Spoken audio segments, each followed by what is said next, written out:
Hello everybody, welcome back to Wire Trim. We're doing something a little bit different. We are looking at this filter. It looks like a hang-on back, but this is actually in a very odd class of hang-on canisters. And it's really only a canister because of the way that it functions.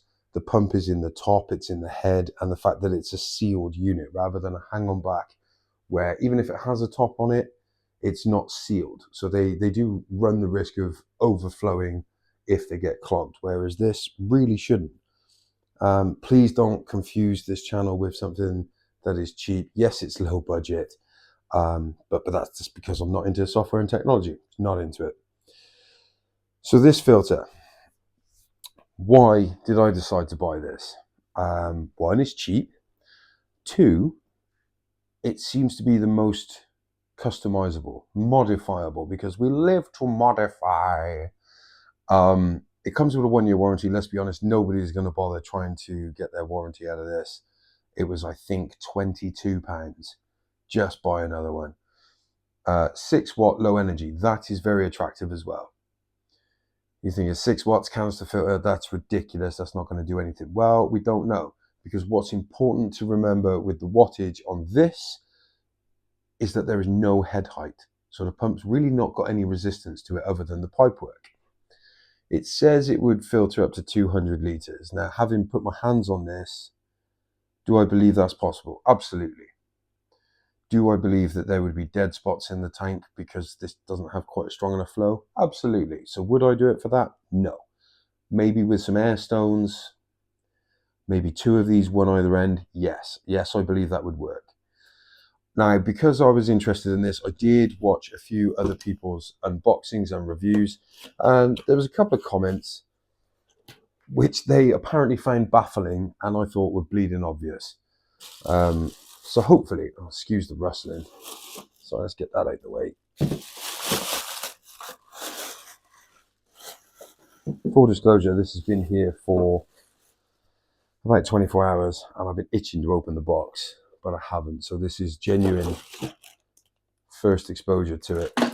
So we've got a bag with our filter housing in. We've got a bag with a lot of fixtures and fittings in and a manual. Now, I am not new to APS or All Pond Solutions. It was one of the first filters I ever had, you know, that cheap Sun type canister filter. And it was awful. And you think, yes, it's great. Look how cheap this canister filter was. Mine was a 2000 litre or 2000 model with a UV light on it. And I mean, yeah, it did the job, but the build quality is awful. And you just sort of slog on with it thinking, oh my God, maintaining this thing is a nightmare. And you think, oh, everybody must be going through the same thing. Until the day you buy a Fluval. And then you realize life is actually good.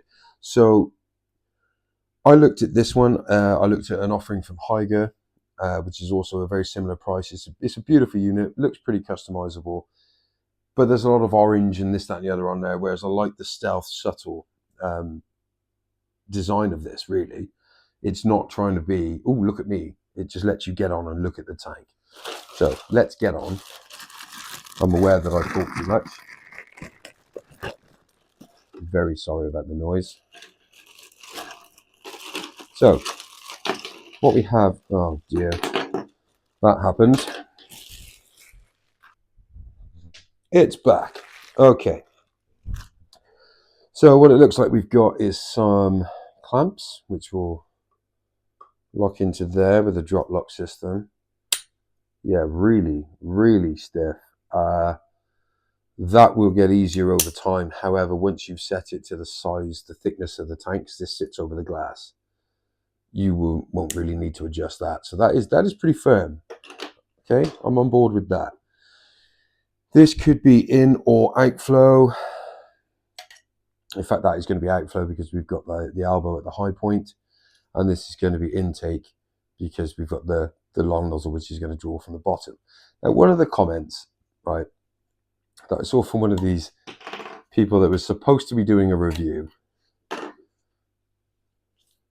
Well, oh, that one is locked in. Okay, that one is locked in. Yeah, I'm going to break that if I pull that out. Now, if you look at these two parts, right, they're both adjustable. Okay, you can adjust the flow. And I'm sorry, but one of the Muppets who was doing a review, I don't know quite why they're both adjustable. Obviously not. They have the same effect. The Fluval FX4 is the same. The inlet and the outlet are separate and they're both adjustable. Why? Because it's the same piece.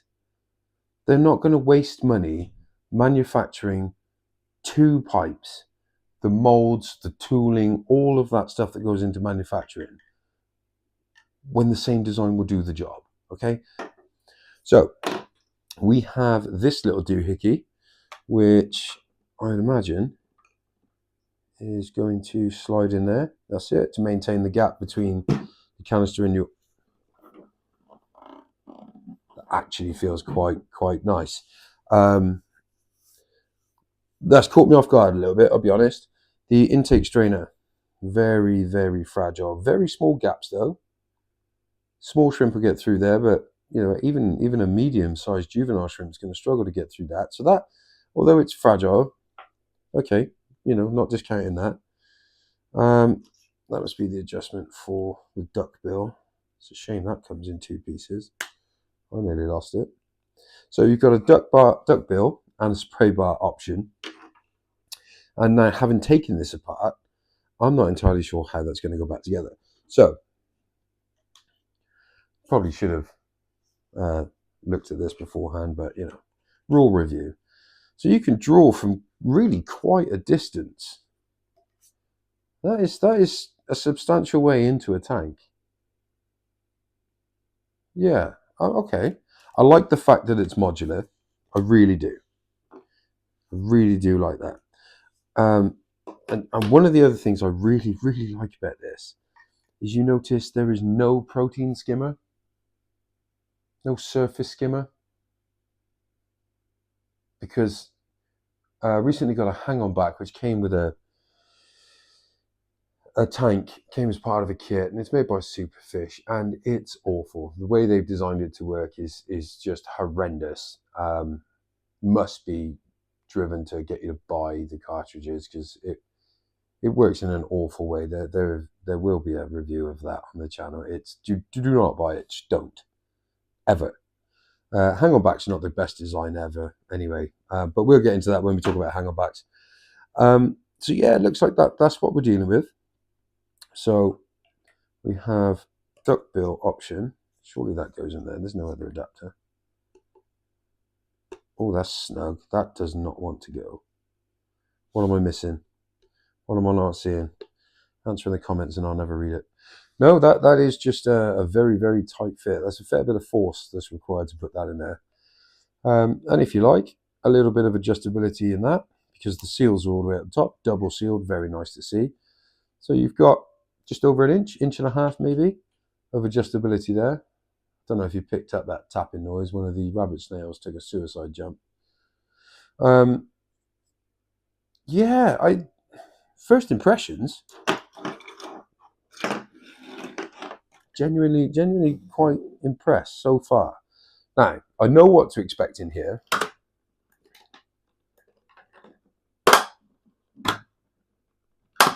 Very firm, very nice, very securely locking into place.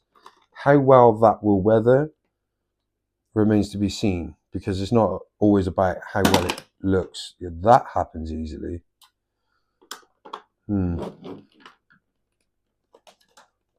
Bad mark there. Okay, I might...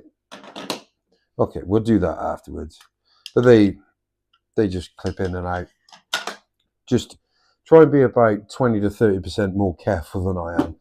I'm a bit heavy-handed. So, in your head unit, just like a canister filter, you've got your pump. Okay, downside, very poorly thought out. To maintain the impeller, you need a screwdriver. Yeah, that's a huge pain. Yeah, that's really not good at all. But okay, that's what it is. Okay, so in here we are expecting this really is a good plastic. You know, it's got a little bit of flex to it, but it's thick and it's sturdy. That's really knocked me off my guard. Yeah, I'm impressed. I'm genuinely impressed with that box. Now, the idea behind this is I was going to modify it. What I like about this is it is almost the same thickness at the bottom as it is at the top, which is ideal. So in here, it's nice that they all come out in one. That was my main issue, was getting the baskets out of that stupid sun thing they do. It's horrendous. Yeah, I honestly thought about buying another one to show you how bad it is, but I'm not willing to give them money. Not for that. So this is what you get. 6 little containers, compartments, cartridges, whatever you want to call them. They're all the same apart from the top one, which has this rubber seal, which obviously marries up to the impeller to create the suction. And it's got the little handle on the top, which is a nice touch. Okay. One of the other creators, I don't know who it was, somebody insignificant like myself, was moaning that all you got was this nasty naff filter floss, basically, but this is more of a wiry acrylic type. What do you expect for £22? Now, honestly, what do you expect? They are not great to pull apart. That first one was actually quite easy. Yeah, this is not ideal. I'm going to break this. Jesus. Let's not do that again. But yeah, they basically carry on doing the same thing. So you can see that the pickup pipe is actually just a series of molds in the trays, which is a bit of a downside for me. But I don't plan on using these trays. I had thought about, I will be using the top one to maintain the seal. Cool, no problem with that. I had thought about potentially keeping the bottom one as well, but I don't think it's going to be needed. I'm waiting on the other parts to arrive, and there's not a lot of tolerance here, but what the plan really is to take measurements of this and insert my own full-length tube in there. That's right, my own full-length tube. Hello.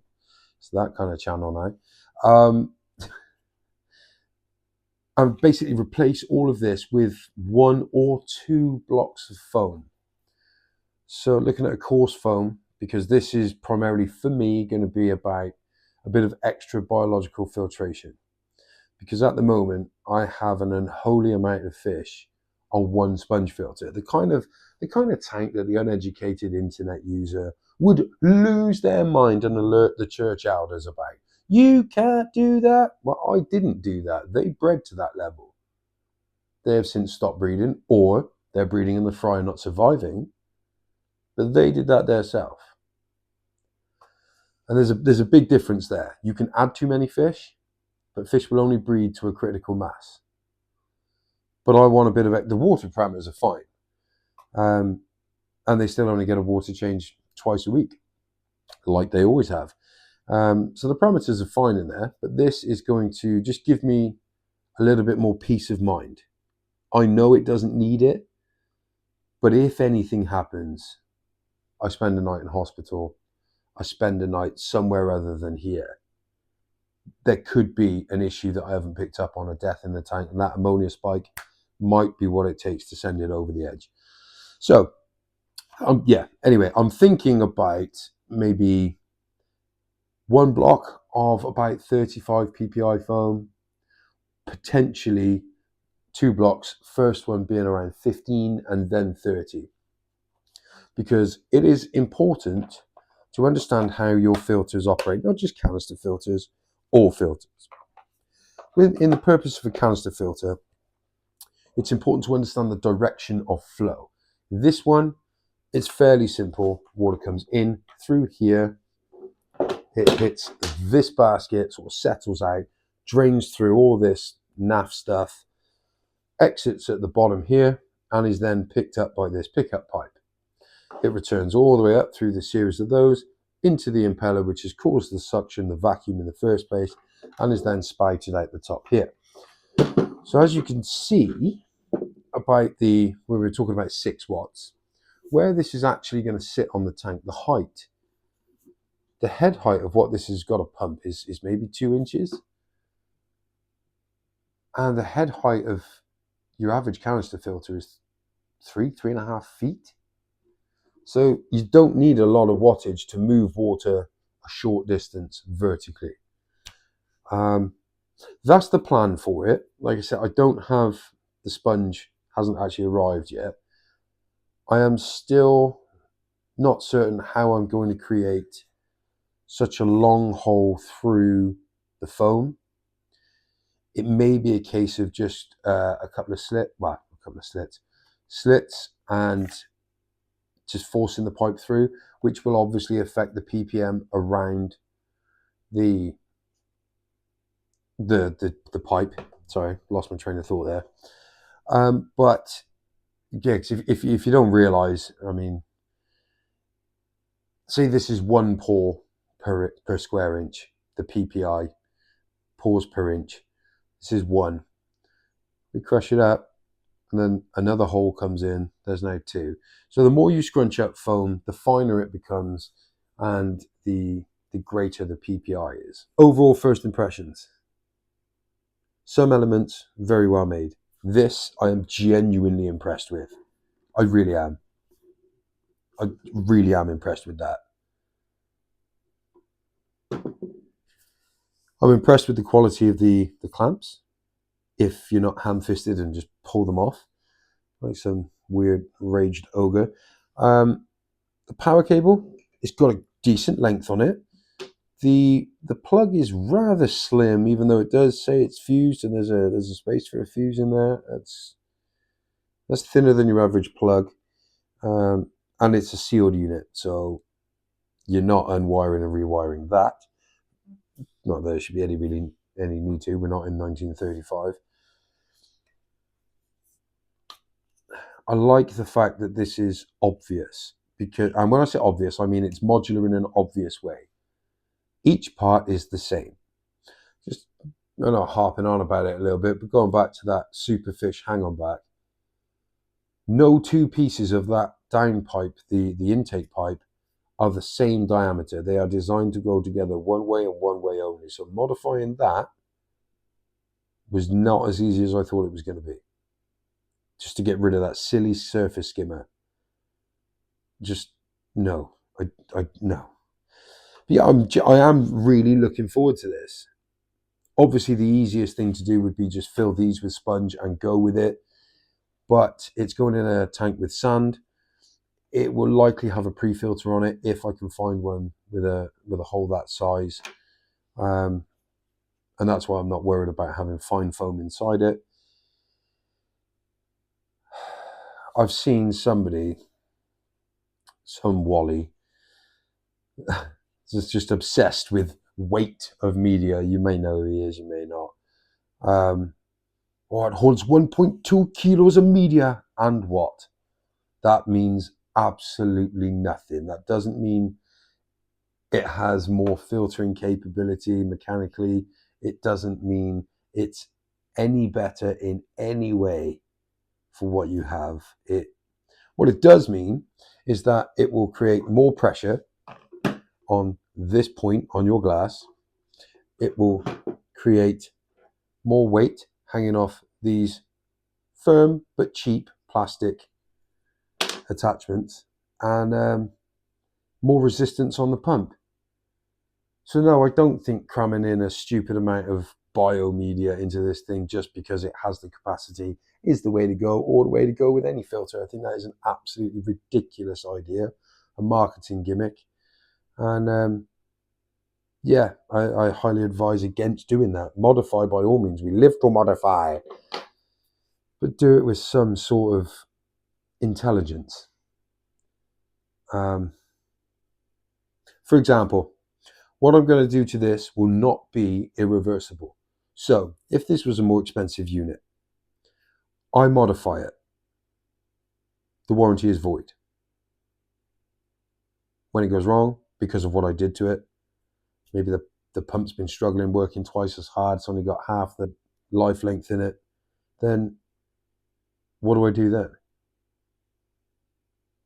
Now, if anything, what I'm going to do is de-restrict flow, because when these clog up, and they do clog up very quickly, you know, it's a fine foam, it would need a lot of servicing with just these in it. Then that's going to put more load, more restriction on the pump. Whereas running a low number PPI foam is less restriction, less likely to clog, and we're going to run a pre-sponge filter which can be changed easily without even opening this up. And even if it does break, and if I wanted to say, well, I want to take advantage of the warranty, what have I really done? I've removed this and kept this in dry storage. And I've inserted a plastic rod. Oh, geez. Let me get this off. That will sit around that. And that is it. To reverse that modification, I will remove the rod, remove the sponge, put that back together, and slide it in. No problem. Also, some of the canister filters that you're told to cram all this ridiculous weight of media in doesn't take into account the deformation of the profile that it creates. So this one, not too bad. The silly Sun canister thing they make, the main problem with it is the baskets. Trying to remove those, they've got these little clip-in handles, which when you let go, they sort of slide down, or they're supposed to, and then you lift them up. Well, they're only on 2 points. If there's any resistance at all, the handle comes away, and then you have no way of getting it out. And by putting a lot of weight in a thin plastic basket, if you put the weight in, you try to lift it from just here, that ends up pinching because the bottom sags and forces this side out. What have you done then? You've increased the friction it takes to get it out because it's wedging itself against the sides. You just need to apply even a preschool level of education or intelligence to some of these things and realize it's not a good idea. And yet, yeah, why not get on the internet and tell everybody to do it? But let's not set me off like that. This is a positive. Do you know, I'm so eager to get it up and running. I might just run it with those in just for a day or two until the sponge arrives. Should we do that? Shall we actually do that? Let's do that. Just before we get it on the tank, adjustability. Now this is all put together. This is ready to go. You screw these on, and what I really do like, yes, it is potentially a failure point, a point for leaking if it's not well manufactured, but that is tight. Any more and I will break it. I'm very good at over tightening things and breaking them, like wheel nuts. And no, I don't stand on the bar, but that is a nice touch. Being able to adjust it, your outflow, your intake, because that especially I like. This is a big downside to hang-on back filters. The outlet is so close to the return, a lot of the water just ends up getting sucked back up. But I mean, you can really just fire that off in a totally different direction and spread them out a bit. There's no way that's getting sucked straight back in there before doing a lap of the tank. You know, I'm slightly disappointed in myself that I am so impressed with this. That's the truth. Okay, so here we are at the tank of impossibility. This is an Aquail tank. I can't remember the actual volume, maybe 110 litres, something like that. It is home to 100 Bloody Mary shrimp, 6 Scleromystax barbatus, big cories, 3 L10As, the red lizard plecos, 6 or 7 cherry barbs, a bunch of Dumbo ear guppies, and about 35 juvenile red ancistrus with the mother and father in there, and probably about 30-40 reticulated hillstream loaches. And believe it or not, it makes no difference to me. I really don't care. If you don't believe it, get angry, leave a comment. I won't read it. It's all running from this sponge filter. And that is the flow of that sponge filter. Now this just reiterates my point. You see, this tank has great water parameters. 0, 0, 40, maybe 50 if I've fed heavy. It runs fine. Why? A lot of fast growing moss, admittedly, because this was just an Anubias tank to start with. It had Pintos and the other one that I can't remember the name of right now, Gracilis, the heart-shaped leaf one, which just started to die off because I've had to move the light forwards to here, mostly because of this. This is one of Lowell's Fish Labs breeding trays. And we're raising some pseudomoguls in there, and you cannot adjust this light. The LED Slim from Aquel cannot be dimmed or anything, so it's moved away to keep their environment a little bit dimmer. So I haven't plugged it in or anything yet. I've kept this out of the water just so we can see. It is primed, as in it is filled. I've seen a couple of people have issues getting the air out of these, so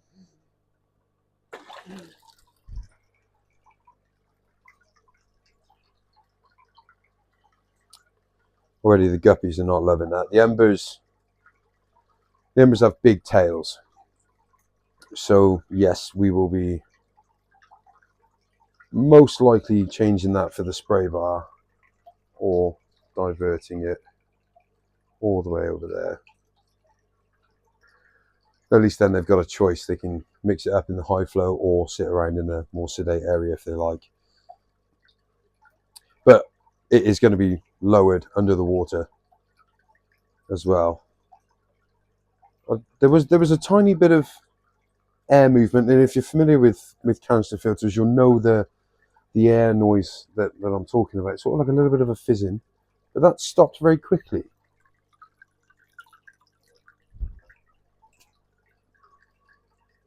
Okay, the person I saw struggle to get air out of it, maybe I don't know what happened there.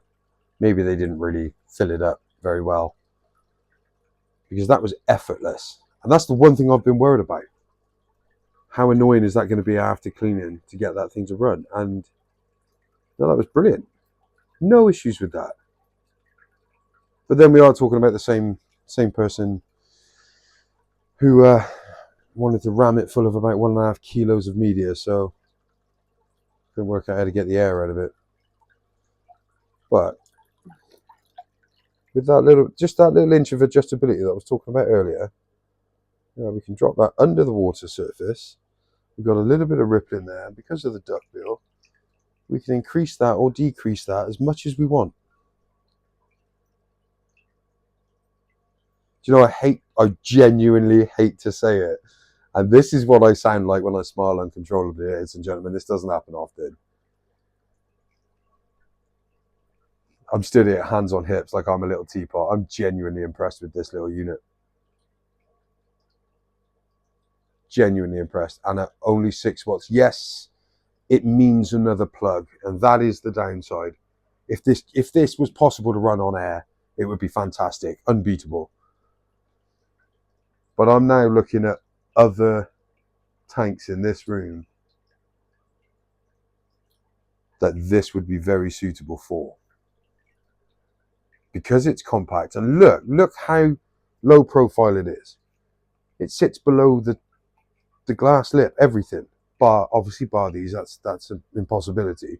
The Hydra sits above, and it's bright orange. This blends in. This is sleek. This should be their flagship product, not that silly Sun thing. I know I'm going on and on now, and there's probably no more useful information in this video for you at all. I am stood here in genuine wonder. It's a brilliant little unit. Brilliant. I've got some small tanks here that would suffer with that amount of flow, but just pull that up so you can see that level of flow they could deal with. That's a nice level of flow. That's a fair bit of adjustability. And no, it's not a fire hose to a McDonald's straw. No, it's not. But Once you've played around with filters enough, you will notice that some people's adjustability, especially on hang-on backs, you have to call 2 or 3 other people in the room to watch as you change it, just to see if any of them will testify that anything changed. And on some of them, none of them will commit to it. They'll be, I think so. Okay, I gotta get the spray bar. Okay, so that's the spray bar. That's at maximum flow. And the adjustability you get with a spray bar, same as any spray bar. I mean, I've done this with homemade spray bars. Is the adjustability is great. On this unit, we can drop it down under the waterline, get rid of that splashing noise. If that's not quite enough surface movement for you, just rotate it. There you go. Look at that. But also, imagine this is at minimum flow. I did this with a homemade spray bar on a Fluval 407.